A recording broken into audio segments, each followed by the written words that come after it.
very important and the last topic of this chapter, Mendel's law of inheritance. Okay अब मैंने starting of this chapter में आप लोग को ये बता दिया था कि मेंडल जो थे उन्होंने पी प्लांट के ऊपर वर्क किया था. क्यों किया था? क्योंकि उनके मोनेस्ट्री के सामने जो गार्डन था वहाँ पे अमॉन्ग ऑल द प्लांट्स सिर्फ एक पी प्लांट था जो lots and lots of variations produce कर रहा था. तो उनका जो सेंस है वो उस तरफ डाइवर्ट हुआ कि इन्होंने जब इतने सारे वेरिएशंस प्रोड्यूस कर रहे हैं, एक ही स्पीशीज़ में इतने वेरिएशंस कैसे हैं. तो ही डिड वेरियस एक्सपेरिमेंट और उस एक्सपेरिमेंट्स के बाद उन्होंने जो चीज़ डिस्कवर की है वही इस चैप्टर का मेन नेम है, जेनेटिक्स. ओके तो एक चीज़ और यहाँ पे देखने लायक है कि मेंडल जो थे he was a mathematicians. Since I gave you in return कि मेंडल ने साइंस और मैथमेटिक्स की स्टडी की थी from the university of Vienna, which means he was basically a mathematicians. But उन्होंने जो रिसर्च की थी, जो डिस्कवरी की थी, वो कहाँ की थी? In the field of biology. तो जो उस टाइम पे बायोलॉजिस्ट थे, the biologists which were there in the time of Mendel's somewhat in 1882 to 1884, वो बायोलॉजिस्ट ने मेंडल के वर्क को डिनाई कर दिया था. The reason behind this is that उनको ये एक्सेप्ट नहीं कर पा रहे थे कि एक मैथमेटिशियन हमारी बायोलॉजी की फील्ड में वर्क कर रहा है. ये चीज़ें उन बायोलॉजिस्ट को एक्सेप्ट नहीं थी. सो जब तक मेंडल जिंदा थे तब तक उनके वर्क को रिकॉग्नाइजेशन नहीं मिली. बट फर्दर अहेड जब कोई और बायोलॉजिस्ट आए और उन्होंने उनके वर्क को देखा, स्टडी किया, रिसर्च की, then they praised out the world work of Mendel और तब जाके उनके वर्क्स जर्नल्स और वहाँ पे प्रोड्यूस हुए. Is this thing clear? तो मेंडल ने जो लॉ ऑफ इनहेरिटेंस है वो किसके ऊपर दिया था? ही एक्सपेरिमेंटेड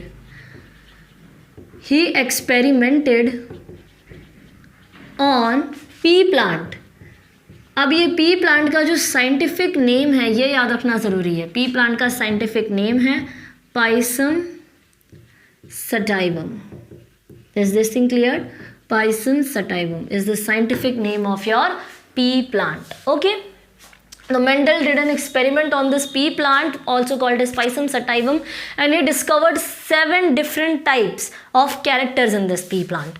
इस pea plant में there are characters which are 7 type of characters and उन characters के alleles यानी different form क्या होंगे?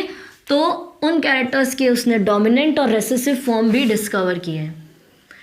So he discovered the dominant and the recessive traits. CESSIVE recessive traits of those characters. तो ये dominant और recessive क्या है? These are nothing but the traits. Okay?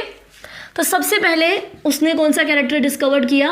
Plant की हाइट, यानी कि पी प्लांट की हाइट कैसी होती है. तो रेसेसिव कैरेक्टर जो होता है वो होती है टॉलनेस. जो टॉल पी प्लांट होता है वो मोस्टली पाया जाता है और जो ड्रॉफ होता है यानी कि स्मॉल शॉर्ट वो बहुत रेयरली पाया जाता है. तो डोमिनेंट कैरेक्टर क्या होगा? टॉलनेस एंड रेसेसिव होगा डॉफनेस. Next Mendel discovered about the flower. Flower की पोजीशन क्या होगी? तो मेंडल ने डिस्कवर किया कि जो डोमिनेंट पोजीशन होती है यानी most of the P plants में you will find the flower at axial position, यानी कि अगर ये प्लांट है तो यहाँ पे अगर फ्लावर है तो मोस्ट प्रोबेबली पी प्लांट का एक्सियल पोजीशन में फ्लावर को पाया गया. तो डोमिनेंट कैरेक्टर क्या होगा? एक्सियल. बट कुछ पोजीशन पे कुछ जगह वो जो फ्लावर है वो at the lateral position. So axial is the dominant position of the flower and lateral is the recessive position. Similarly, he discovered another character which is flower color. So most probably जो flowers है वो violet colour के होते हैं और you can also say purple colour के and rarely white होते हैं. Then next उसने discover किया जो seeds होती हैं उनके भी होंगे आपके shape. जो seed का shape होता है round shape is dominant and constructed, यानी कि राउंड शेप सीड का डोमिनेंट होता है और जो ऐसी होती है कंस्ट्रक्टेड यानी थोड़ी सी पिलपिली सी, that is your constricted shape. Constricted. Then seed colour, next characteristic is your seed colour. So your seed colour, dominant seed colour क्या होगा? डोमिनेंट सीड कलर येलो होता है एंड रेसेसिव होता है green.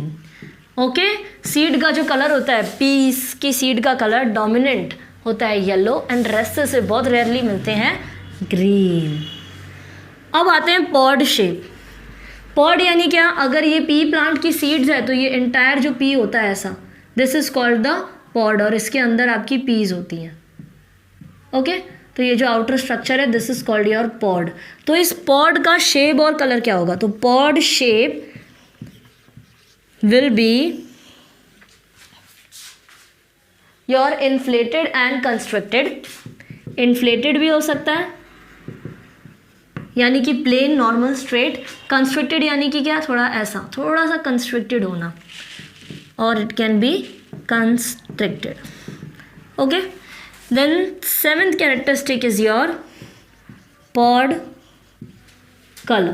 So your pod color can be green or else it would be yellow.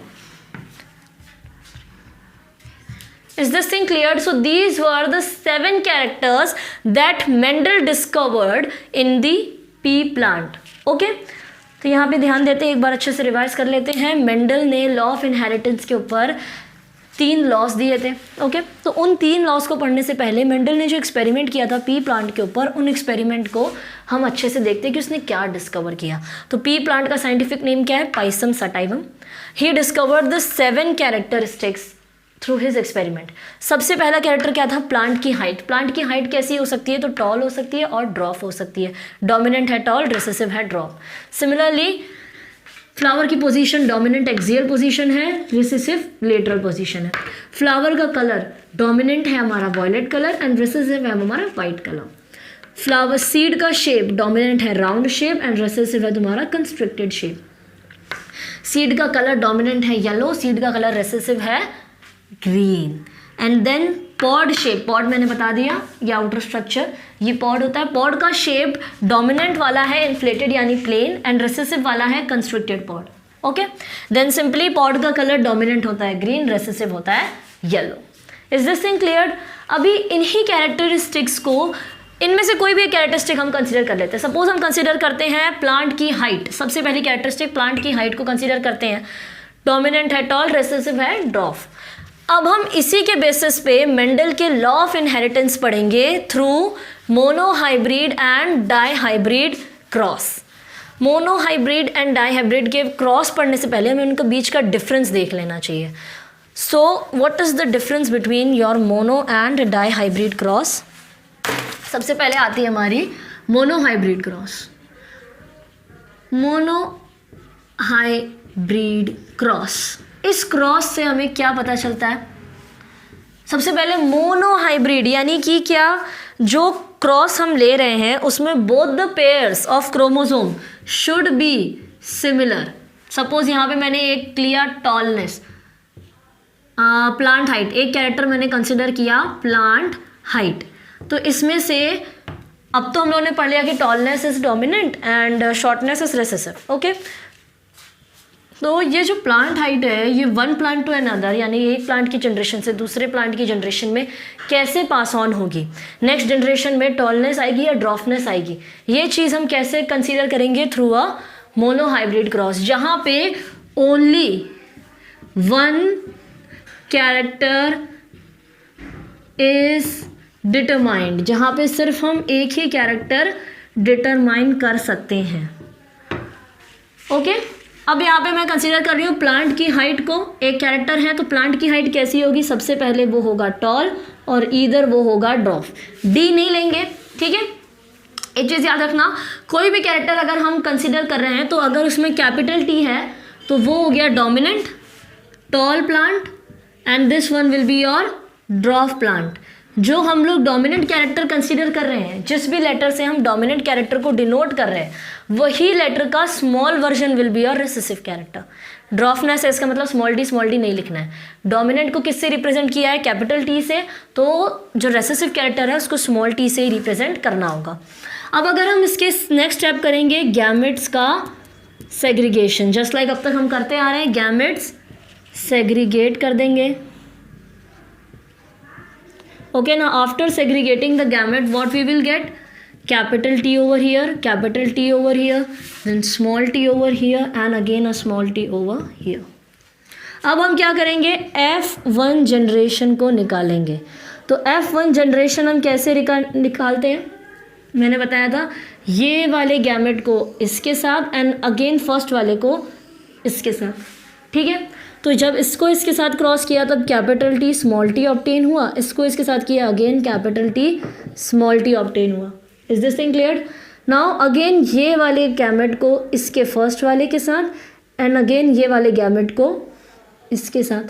तो क्या हम लोग को ऑब्टेन हुआ? Capital T small T, capital T small T. तो यहाँ पे F1 जनरेशन में हम लोग को क्या मिले? Hybrid tall. क्या हम लोग को ऑब्टेन हुआ? हाइब्रिड टॉल, यानी कि एक कैपिटल दूसरा स्मॉल. डोमिनेंट तो टॉलनेस ही है, तो सब जो प्लांट F1 जनरेशन में मिलेंगे all will be tall because the dominant character will be seen, but still they are hybrid because they are not homozygous tall, they are hybrid tall, यानी कि heterozygous tall हैं ये लोग. Is this thing clear? Okay. Now we will come to F2 generation. नहीं, F2 generation नहीं, पहले यही F1 generation के एक gametes का we will do segregation. Capital T and small t.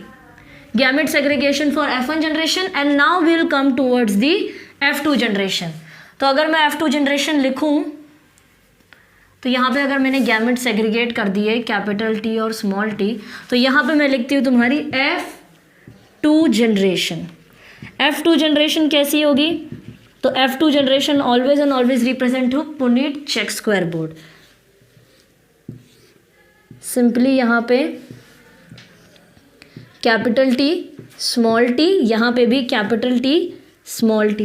Is this thing clear? अब सिंपली मुझे करना है capital T into capital T, capital T into small T, capital T into small T, again small T into small T. Okay, is this thing clear? अब मैंने तुम्हें बताया था कि मोनो हाइब्रिड क्रॉस का जीनोटिपिक और फिनोटिपिक रेशियो कैसे निकालते हैं. तो genotypic and phenotypic ratio, phenotypic ratio, how are we suppose to remove this? मैंने तो तुम्हें रट्टा मारने के बोला था कि genotypic ratio is always 1:2, phenotypic 1:2:1. अब यहाँ पे जीनोटाइपिक यानी जेनेटिक कंपोजिशन. तो जेनेटिक कंपोजिशन, जेनेटिकली एक जो है तुम्हारा कंप्लीट डोमिनेंट है, होमोजाइगस डोमिनेंट, दो है तुम्हारे हेट्रोजाइगस डोमिनेंट, और जो एक है तुम्हारा वो कंप्लीटली होमोजाइगस रेसेसिव है. Homozygous dominant, heterozygous dominant and homozygous recessive. और फिनोटाइपिक रेशियो कैसे निकालेंगे? 1:2. वाई?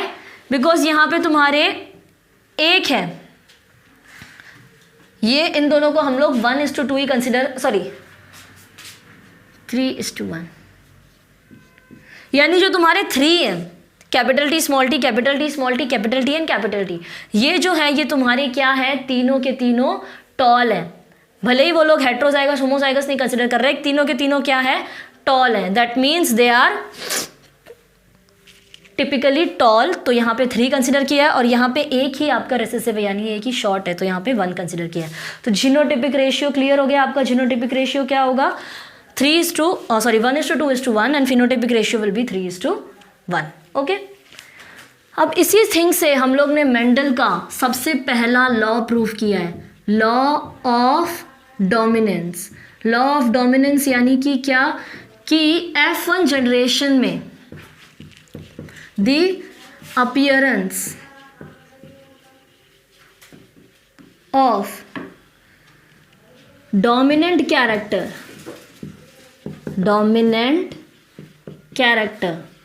in F1 generation.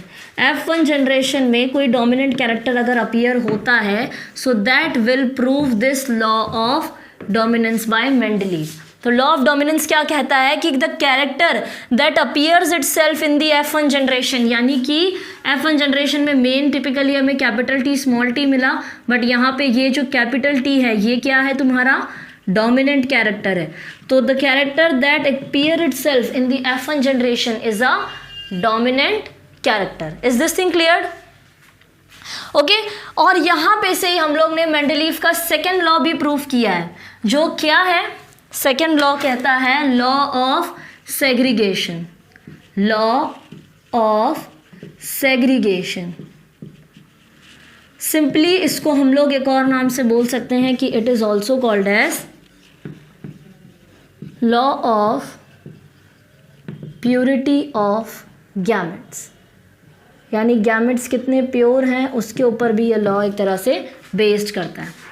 ये लॉ को प्रूव करने के लिए सबसे इम्पॉर्टेंट थिंग आपको दिमाग में ये रखनी है कि F1 जनरेशन में तो भाई जो कैरेक्टर डोमिनेंट है वही डिस्प्ले हुए, ठीक है?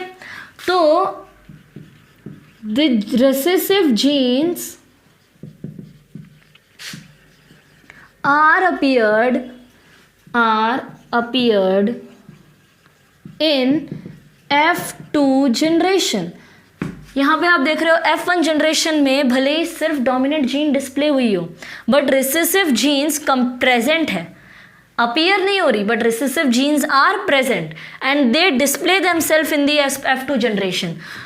तो इसका मतलब क्या है कि the gametes are not completely mixed. The gametes are not completely mixed. Law of segregation of gametes क्या कहता है कि जो gametes है ये completely mixed नहीं होते हैं। अगर मैंने इन दोनों gametes का क्रॉस कराया तो these are not completely mixed, ये बस एक तरीके के but remain in pairs, but only remain in pairs।